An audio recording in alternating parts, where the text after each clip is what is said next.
Hello and welcome to the English edition of the Podzol Podcast. Oh wow, I feel so welcome. Do you guys do these in Swedish also? Yeah, we only do it in Swedish. This is just a special one-time opportunity for you. Oh my gosh. For you, Justin, our special guest. And today we have Justin as a guest, and Justin needs no introduction, of course. Except Justin, you might tell us all about yourself. So I'm 31 years old. I came out here to live with my girlfriend Emma. We met in New York, and I met some amazing people here, and I guess now I'm living here a little bit. Maybe that's the short version. Everything. We can go to conception, which I really don't know how that happened, but yeah. we can go into some other details maybe. But you're a PA. No, you're a DP. No, somewhere in between actually. So PA like in isn't that production assistant? Oh, I was thinking like a private investigator. Private investigator. PI. Yeah. So for everyone who doesn't speak abbreviation, what's a PA and what's a DP? So production assistant, PA. They basically, that's your entry level position on a lot of film sets, I guess. I've done it a few times. I think it was about like maybe 9 or 10 years ago whenever I got my start in film, and I guess DP, director of photography or cinematographer, your preferred nomenclature for that position, I guess. But I'm somewhere in between. I'm a camera assistant, so I pull focus and I carry things around and fix cameras. That's my general responsibility. Which is very exciting for us, two Swedes, to meet someone who's worked on American films. Oh, that's awesome. It's very, very cool. Yeah. It's too bad that you're not the sound guy though, because we need help with the sound. Not with the shooting, because this is not... We don't need to shoot anything for this. It's not a visual medium. No, yeah. So you've worked on films, mm-hmm. American films. Mm-hmm.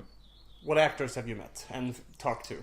Oh, jeez. I guess so many over the years. Most recently, I worked with Tim Roth and Octavia Spencer. Yeah, Naomi Watts. Favorite of ours. You can't see my face, but I'm super excited. Yeah, and it was a good experience actually. We had a lot of fun in December. It was a film called Loose, shot by Larkin Siepel. He was the cinematographer for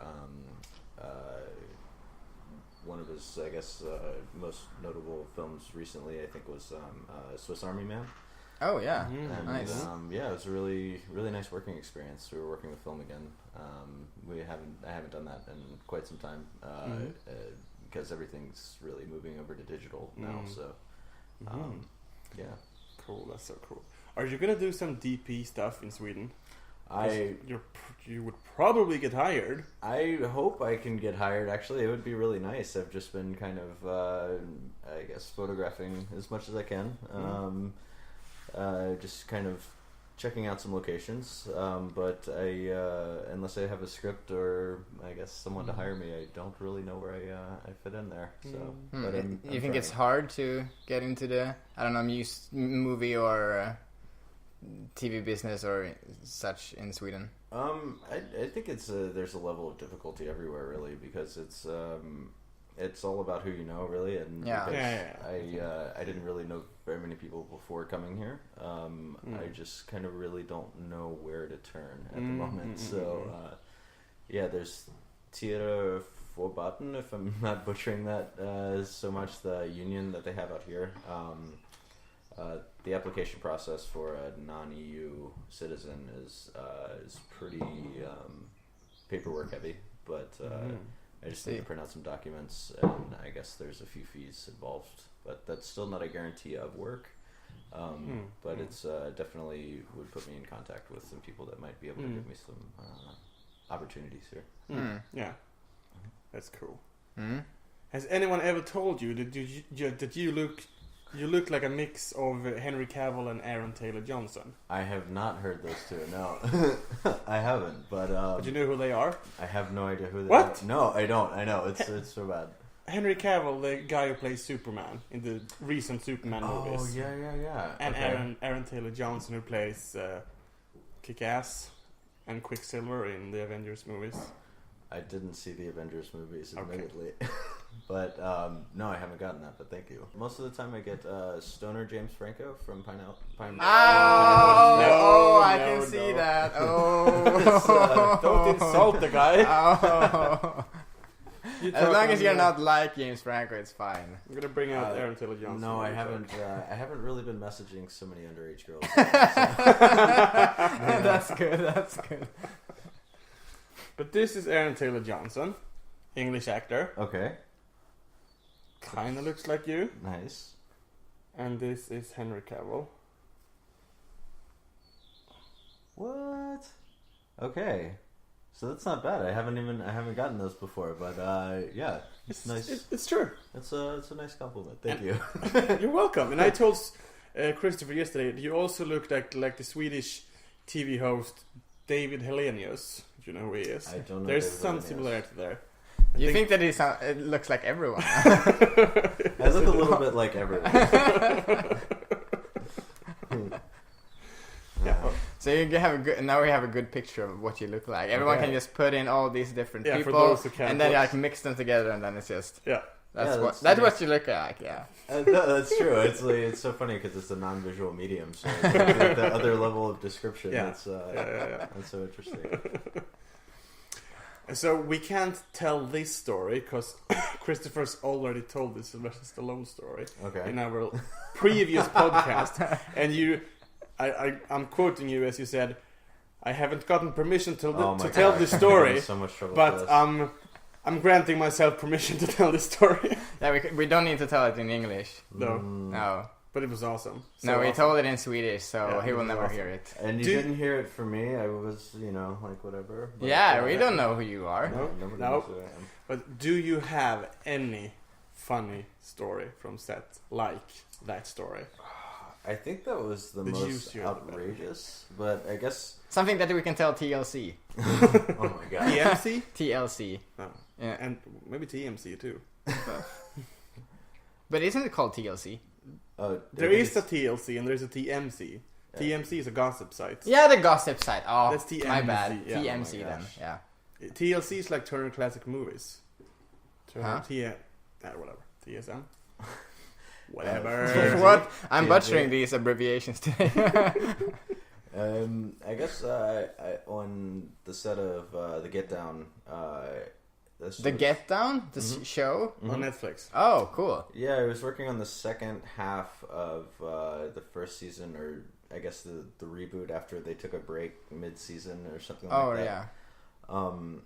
There was the writers were scrambling like every day to figure they were cycling through writers and scripts and so we didn't really have a clear picture as to where we were headed. So we had very long days, a lot of downtime. It was a little disorganized, but it was also a lot of fun to work on. I remember them giving if I don't remember his name, which I feel terrible about. He was playing one of the record company executives. They gave him something like an 11-page, essentially a monologue, and they gave it to him 4 hours before we were supposed to shoot. Whoa. And so it was already a long day. I think we were on hour 10 or something like that, and I mean, obviously, it's very difficult to memorize so many lines in such a short period of time. And so he pitched a fit. I think he threw a chair on set. Yeah. And he got really frustrated, and then we ended up calling it a day. And that made some sort of gossip website at that point. And I guess somebody had leaked that information out into the media press. And it kind of blew up, and we saw it the next day, and we were like, "Oh shit, who's getting fired today?" Because no one's supposed to, we all signed really strict non-disclosure agreements. Yeah. At the time before the season, aired, and so it got picked up, and it was kind of sensationalized a little bit. So there was a big talk the next morning about I guess telling people about the show and everything like that, and what's going on behind the scenes. So that was I think that was the closest to something like that in recent memory. But you've been in the branch for so long. The branch. You've been in branch for so long. Mm-hmm. There has to be more juices. But he has to be more. He has signed these non-disclosure agreements. You have secrecy too? You have sworn secrecy? While the project's being filmed, actually, it's. I mean, we're under contract. Like there's some things. Until it's not a whistleblower yet. It's like, the unfair working conditions. There was I think it was some WWE movie early on in my career. It's like I think John Cena was one of the stars of it. It was. You mean 12 rounds? 12 rounds. I like that one. I saw it on your IMDb page. Oh yeah. So on 12 rounds, I think. The special effects team got a little bit overzealous when rigging up the explosives for I think we were blowing up a car in the middle of the street, and a manhole cover got blown out of the so it was just right up in the air, and we're all running away from set. Or do you remember that? That was pretty crazy. That's cool. Fun times. Well, our lives aren't that exciting. Hey, speak for yourself. Is your life that exciting? You surrounded by exploding manhole covers and sex-craving Stallones? No. Not really. I wish I would be so lucky. Or not. It's so funny. At the end of the day, it's still a job. It's interesting at times, but there are the long hours do get to you after a while, for sure. Yeah. We talked a little bit earlier about that you only have 1 week vacation. Oh yeah, for your 9 to 5ers. Yeah. Yeah, and you also work for so many hours a day and a week, and like. Yeah, it can be a bit of a grueling schedule, I think. When you're working full time on a TV show or a feature, I prefer features because they only last like anywhere from 1 to 5 months, 6 months sometimes. But then on your episodic TV series, sometimes it could be as long as 10 months that you're working on a schedule like that, and it gets really draining after a while. I can understand that. Yeah. Features are definitely more entertaining to work on, for sure. More explosions. I think they're a lot artsier and stuff like that. Wow, that's cool. Talking about that, you heard that the Brooklyn Nine-Nine got cancelled? Really? Yeah. Whoa. I don't even know who's on that job. That's it's going to bring a lot of assistants back into the market. That's crazy. Yeah. Okay. Yeah, it's been running for quite a while. Yeah, it was the 5th season. So, yeah. It's kind of nice that to cap a show at 5 seasons, you get a healthy story arc after that. I feel like some shows just kind of keep pushing it. Yeah, I know, but I mean, for me personally, I would want a finale to it, like a closure. Because I don't think that I haven't watched the 5th season yet, so I don't know how it turns out. But I think that it's. I always get so sad when they like cancel it in the middle and then you don't get a good ending to it. Yeah, you want a good ending. So is it officially canceled, or did they write an ending? No, I think that they just canceled it now. Wow. Fox canceled it. But maybe someone can pick it up. Yeah, hopefully. Maybe they can make a TV movie finale or something. Netflix should be smart to pick it up. Yeah. I mean, they picked up Full House. So.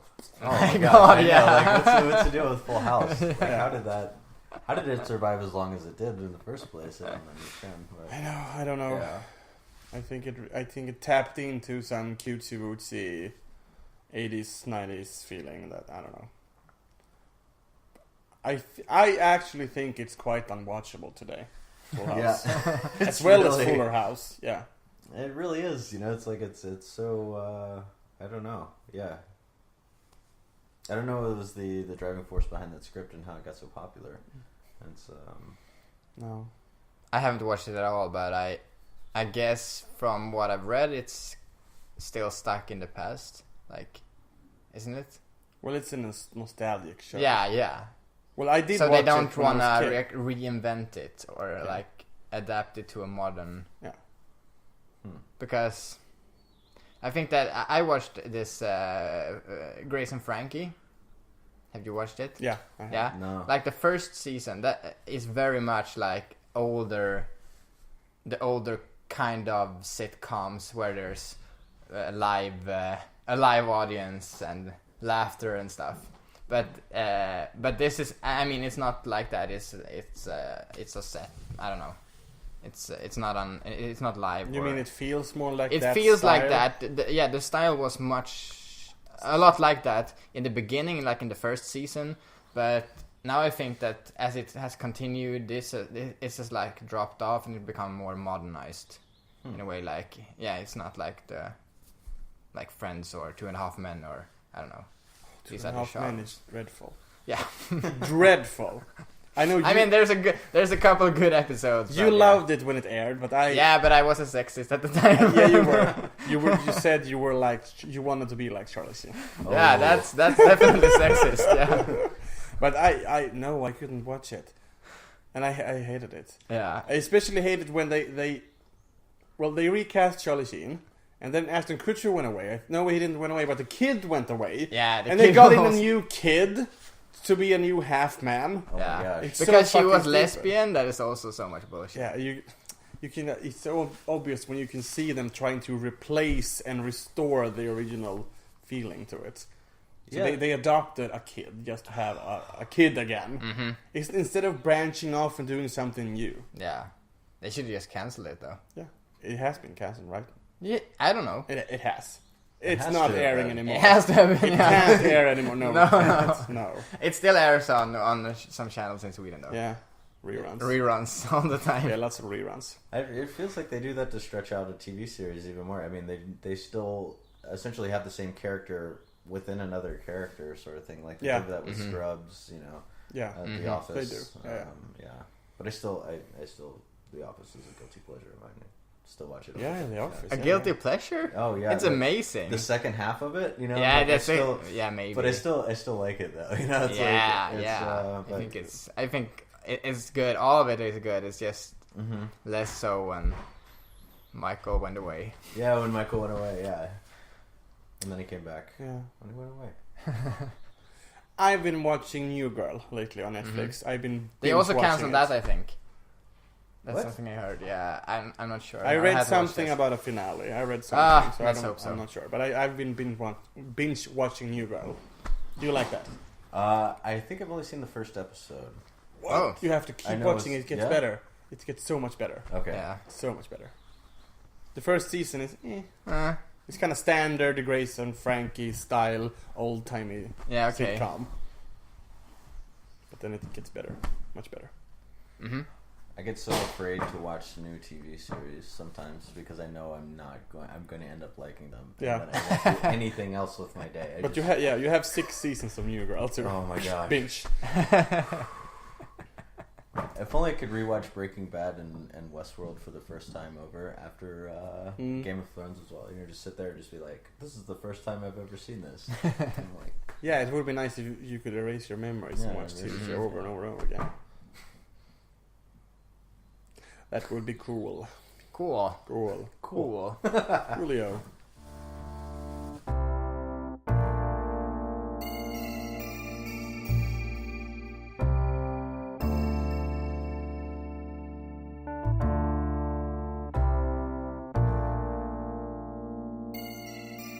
I have that controversial opinion that I don't really like Trevor Noah that much. I like him as a comedian a lot. Yeah. But I don't like The Daily Show. But I never did watch it before either, so... Jon Stewart did a really good job. John Oliver did a really good job. I think Stephen Colbert and the Colbert Report, that's what I'm thinking of, that didn't stick around. But Trevor Noah hasn't done a terrible job, I think. I think in the beginning you could see that he was not very... I mean, he was very new to it. He hadn't done anything but like it before. Like the but you don't like his interview style. I don't like his interview style because it just feels like a plug. Everything feels like a plug. It normally is a plug. Yeah. But he's just going on, and I don't see chemistry between him and the guests. Maybe you watched the wrong episodes. But he feels a bit like a robot, and as we said, he don't look them in the eyes. He doesn't look them in the eyes. Really? He doesn't. Sure. If I'm Trevor, he does like this. Maybe he looks. He does. I can see it on his face that he doesn't look them in the eye. Mm. And maybe he's looking at a monitor. I don't know. But it bugs me. But I loved his Netflix special. When he talked. He's a good comedian. I saw him live once. When he's coming to Sweden this fall. Yeah, that's cool. Yeah. So I don't know if I'm gonna go see him again, but he was really good when I saw him. I loved his shtick about vaginas being the most powerful force in the universe.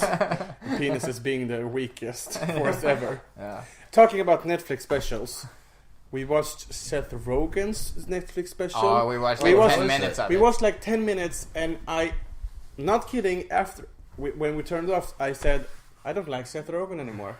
Really? It was terrible. Really bad. Yeah, it was terrible. It was so unfunny.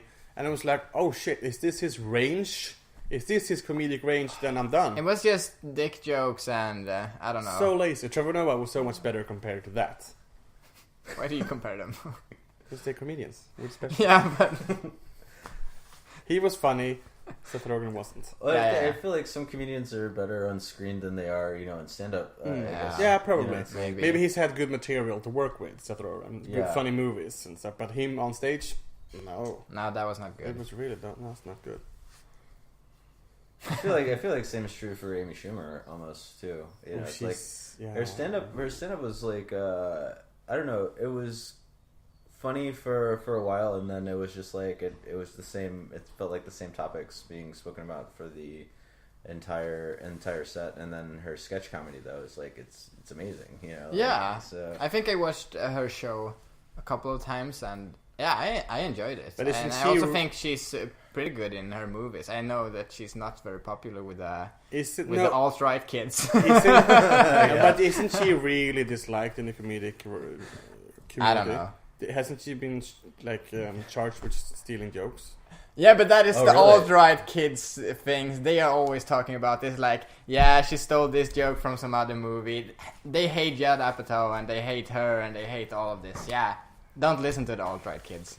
But her Netflix special wasn't liked either, wasn't it? You're listening to alt-right kids. No, I read some articles. Yeah, wasn't maybe. I know she's not very super popular amongst people of... Yeah. Isn't it so funny that we have alt-right kids? Like, how are they... I'm calling them that they're not kids, they're like 30 or something. No, it's crazy how you have a younger generation that's like, feels like they're in the Stone Ages, like by comparison, nowadays, holding on to these like really old, bigoted views on the world, Yeah. Like, it's kind of hard to believe, or maybe they're just like really old people in young people costumes. We can't tell the difference with all the lights. Yeah, I did. I read a thesis on they're not alt-right kids, but we can call them that for simplification. Yeah, I don't get at all what you're talking about. My sociology thesis. But what's alt-right kids? I don't even know what that is. That's like the people that have very conservative views, hate feminists and diversity in different types of nerd culture. Yeah, like him or like. But I want to say that they're. I don't know how it is with alt-right today, but when I wrote it. It was like they tried to define it, but it's really hard to define what alt-right is or at the time it was, because it's like some people are just anti-establishment, some people are just white supremacist, and then there's a few libertarians or different kinds of people, and they come together under some common banner sometimes. And I don't know, but now I feel like. There's a lot of racism and sexism and But going on. So I don't mean to be an alt-right kid. No. But I've heard, hasn't she like been accused of being really mean to fans and just rude? Maybe, yeah. Being a douche, basically.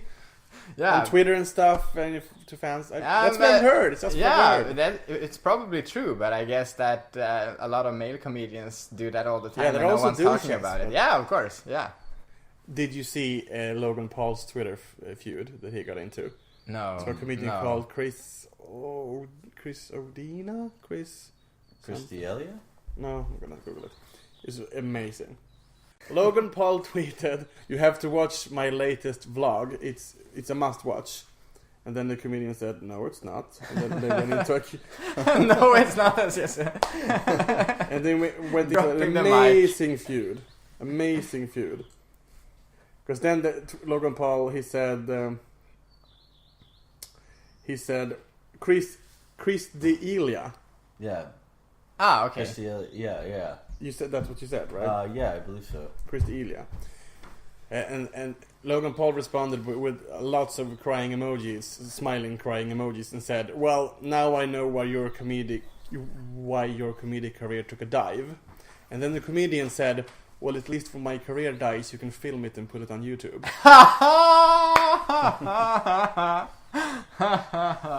Snap. Amazing. It was amazing. He couldn't come back, Logan Paul. He tried to, but he couldn't.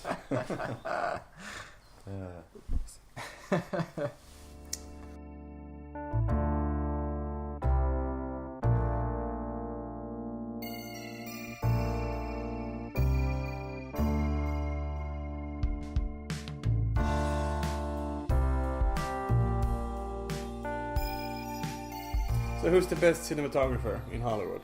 Oh my gosh. That's right now, I don't know if I feel safe answering that question. It's so subjective. It's like I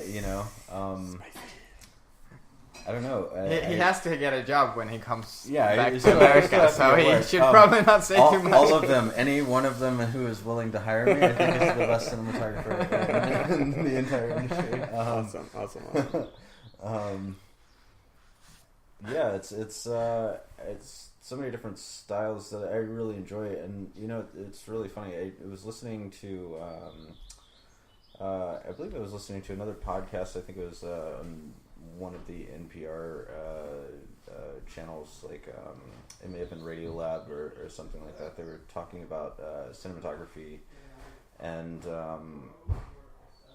really how like sometimes we watch a movie and we're like, oh, this is an amazing shot, but then they were interviewing another DP, and he was saying that it's really not about the individual shot, it's about what fits the script best. So so it's like I feel like it's a culmination of so many different factors that really kind of go into it, and you look at something like The Big Lebowski or something like that, and it's just visually it's amazing.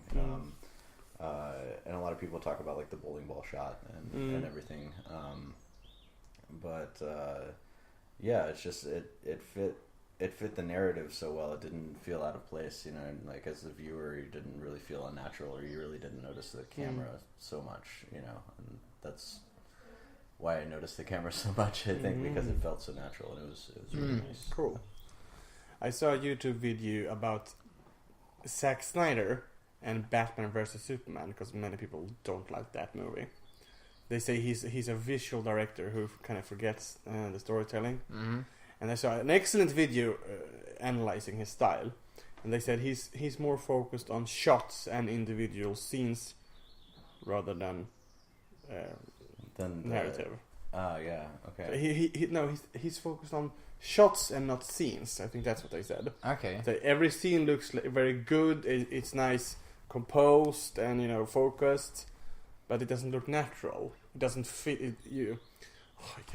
I can't retell it, but they said a scene is supposed to feel natural, like the people within the shot can basically go out whenever they want. They just accidentally happen to be in the shot. Yeah. But in this movie, it felt so staged. Everything like they're not standing naturally. They're standing to look cool for the camera. like two people. There's a scene with two people in the rain, like talking secrecy in an alley, and it looks stagey.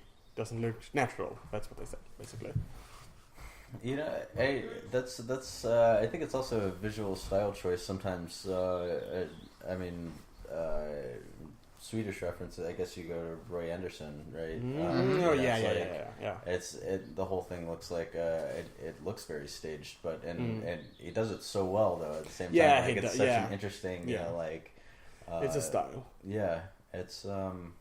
I think that's an example of it done like really, right, you know, at the same time because it fits the story. It's very like you know, like existential and lifey and that sort of feel. And then I guess if you're mixing too many styles, then maybe that's the end result. It's maybe not so good. You know, like it's almost there. You know, like maybe too many elements, maybe too busy. But, do you have any insider information about Justice League and all the reshoots? I don't actually. I want to know what happened. My God, you're always talking about that this. movie was butchered. Yes, but it sucks. Major ballsack. Who cares? I do. It's good. I have to side with Chris on this. I'm not a huge superhero movie fan, but I'm surrounded by the wrong people. But no, my roommate is. He definitely watches them religiously. He worked As on. do I. He worked on Fantastic Four, I believe. Okay. And some of the Daredevil series. Okay. So, or at least the first season. Yeah, I watched a spot. He was like, "Oh, you have to watch this. You have to watch this." I was a little bit bitter at the time because I got called for a loading position, and you know, I was like, "Oh, I'm available." I turned down some work, and then it turns out I didn't get the spot. They gave it to the person that was there originally. I guess they called back, and they were available. So I got a little bit bitter. I'm like, I'm not watching that show. I'm just not watching it. I don't care how good it is. You know? Okay. Okay. But then later, after hearing about them working nights all the time, and it was a very rough run, I guess. And I was like, well, maybe I dodged a bullet. You know, so it wasn't so bad. The vindictive side of myself was saying that in the back of my head. Like, oh, good job, you got the show. You know, but yeah. I don't know. It's still not really my cup of tea, but I think there was a time where I was really interested in all of these superhero movies, but because the frequency of them coming out now, it feels like you know, like ad nauseum, you know, like another superhero. But we are living in the golden times of superhero movies. No doubt. The Marvel movies are amazing. They're only getting better. Yeah, don't look at me. I haven't watched that many. Yeah, but Black Panther, amazing. Thor Ragnarok, amazing. Avengers Infinity War, amazing. I don't remember any other ones. Guardians of the Galaxy, amazing. Yeah. I watched the first Guardians of the Galaxy when it came out. I did really like that one actually. Yeah. So yeah, they're only getting better. Disney keeps buying up these franchises. Yeah. You know? Yeah. But DC's just fucking up. You know, I was fucking up. I gotta say, I was a little disappointed with the new Star Wars episode 7. Wait, you mean Force Awakens or Last Jedi? Force Awakens. I didn't see Last Jedi. Actually. Oh, what? No, I still haven't seen it. I know I'm so behind the times with all of this stuff, and for somebody that works in it, it's kind of embarrassing. So what's your beef with Force Awakens? C-3PO and Chewie. Oh, I haven't heard that before. Elaborate. Okay, so I feel like they were characters just brought back for nostalgia purposes, in a way. You know, Chewie gets hurt. This giant, in the narrative of Star Wars, Chewie's supposed to be like this badass character, like soft on the inside, but like just destroys robots and stormtroopers, right? So. He gets injured in the beginning of the movie, and Han carries him through the entire movie, and he doesn't really contribute much to the script, I feel like. Chewie gets injured? Wait, am I thinking of the right Star Wars, though? Episode 7, right? The new one with Finn and Poe when... yeah, with Finn and Poe, yeah. I don't remember Chewie getting injured. In the beginning, yeah, right? I think he... Well, he doesn't show up until like 40 minutes into the movie. Yeah, they were. Maybe in the beginning of the beginning of his arc. In the beginning of his arc, yeah. Okay, I don't remember that at all. It just didn't feel like he had a very strong. They didn't have a very strong role for Chewbacca. And then I was looking, I was like, well, why is Chewbacca even in these scenes other than just to be? It's like, hey, Chewie's still here, and then C-3PO at the end of the movie when he's like, oh, in the beginning of the movie he has a red arm, and then it's like, oh, my arm's gold now. Or that's about it. And it's like a hi bye, and I'm like, oh, great, C-3PO. What did you do for the script? It's like okay. Cool. That's the only thing that really bothered me about it. And I know there's small things. Maybe I'm just nitpicking, but I did enjoy it. Seeing it again. It had a very the old wipes and everything like that. How they Mm-hmm. It's very nice. Cool. I like Force Awakens a lot. I do like Last Jedi a lot, but for me, The Last Jedi is not. It's not as rewatchable as Force Awakens. I haven't watched it twice. Only once. I haven't either. But it's way more dark. We're not gonna spoil anything for you. It's just completely different. But compared to Force Awakens, it's completely different. Mm-hmm. Still stand by Empire Strikes Back, though. Yeah, but it's hard. That's hard not really to crack. No, I know. No, not really. No. But I do think that The Last Jedi is this generation's Empire. Yeah, that's what they're saying. Yeah. Yeah, okay. It is because it's been causing a lot of stir. Huh. It has. Mm-hmm. Some people love it. Some people hate it. But isn't it's a movie? Can I say something very controversial then? That maybe the best Star Wars movie is actually Return of the Jedi. Ooh. If you had said Phantom Menace, I would. That's a controversial. Oh my God! The fan theory though that Jar Jar Binks was the Sith Lord. Have you seen that? That's interesting. Yeah, that was. I think that would have actually made that movie. Yeah. Redeem itself. Exactly. George Lucas seems stupid not to jump on that wagon and do something about that. But why do you like Return so much? I don't know. I think I just watched it a lot when I was a kid. So it's just for nostalgic purposes. Yeah, but who cares? It's been resonating with you more. But I think it's a very. I know that people hate the Ewoks, but. That's I don't. nitpicking. Who cares? Yeah, I love the porgs in this movie. I love the porgs. There's a new creature in Last Jedi. They're called porgs. They look like hamster birds. I fucking love them. They're so cute. Can I spoil a short scene with? Oh yeah, please. Yeah. They live on this island where Luke has hidden his. Vad heter det? He's been. He's hiding there. He's kind of like a hermitage. Yeah, something like that. Yeah. And he's got these creatures, porgs, on the island. And when Chewie and Rey lands, Chewie actually captures and cooks one of these porgs, and he's gonna barbecue them. And then they look at him like this. when he's gonna chow down on one of them, so he can't do it. Wait, does he do it? I don't think so. It's just an amazing scene. It caused so much laughter. Yeah, really. It's interesting. The movie's interesting because it has a lot of laughter to it, and it's strange sometimes. Yeah, sometimes you're like, that's a little out of place. It's surprisingly funny for being dark. Okay. And what Rian Johnson has actually done, the director. He is actually taking everything Abrams built and if this is a tower that Abrams built, Rian Johnson did this. Wow. He doesn't care what Abrams established. But he's doing it for the story. Yeah. So he doesn't care about what we believe, what we think about, like, oh, this is the mythology to it, or this is we need to have this person's backstory or something. He's like, no, it's just for the story. It's like there has to be a good story, and I'm gonna do this for the character development and stuff like that. Oh, you wanted to see this? Too bad. Exactly. Yeah, and I like that. It's just he's like, he's killing it. Yeah, he's killing it. That's kind of nice. The stupid part is that Abrams is now making the third movie. Yes. Ooh. Yeah, so now he has to build the tower. He said rebuild everything that Rian Johnson. So does he adapt, or does he? Hopefully he adapts. Hopefully, so he doesn't regress. Mm-hmm. But I don't know. J.J. Abrams is. He's good, but they should have let Johnson end the trilogy. Or someone else entirely. Yeah. Tarantino, he can blow everything up. Oh my gosh, can you imagine a Tarantino Star Wars? But you heard right that Tarantino is making a Star Trek movie. Oh. For realsies. No. For realsies. What? He came to Paramount and Abrams and pitched the story, and they greenlit it.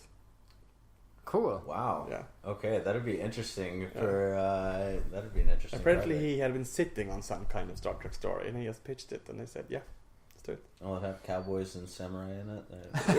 I think it's actually officially gonna be R-rated. Oh, nice. Interesting. Yeah. Okay. It's gonna be like the Deadpool of Star Trek movies.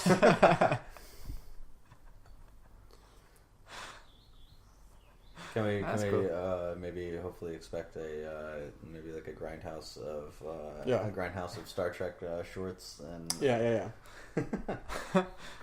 I really enjoyed Grindhouse actually when that got released. It was just so over the top and ridiculous. Yeah, it was. I don't know. It was. I did enjoy that a little bit. Maybe more than I should have. I enjoyed Death Proof. Death Proof, yeah. Yeah, with Kurt Russell. I enjoyed that one. I didn't enjoy Planet Terror that much. I liked Robert Rodriguez's short. I think that wasn't Planet Terror. Yeah, that was Planet Terror. Oh yeah, I did enjoy Planet Terror. You've seen Death Proof, right? No, none of them. Machete. Yeah, that's good. The second one is super bad though. Oh my god. They made a second? Yeah, Machete. it's so bad. Oh, yeah, don't watch it. It's Why? Why is it so bad compared to the first one? No, it's just I don't know. I don't remember that much because I was so frustrated at it. Mm-hmm. It's terrible in every way. Did it make you dislike the first one after watching the second? No. That's what the second Boondock Saints did for me, actually. Okay. When I saw the second Boondock Saints, I didn't even like the first one anymore. Oh, okay. Huh. That's really bad. Yeah. Maybe we should wrap it up because I need to leave. And all right. Yeah, it's been nice talking some English for once and. For once? We talk English all the time in this house, but...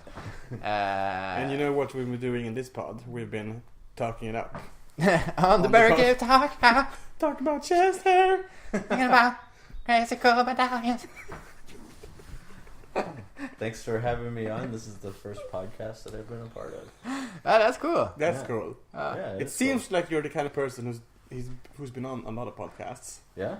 It does, like Business Insider. Boom, boom. The latest scoop from Justin.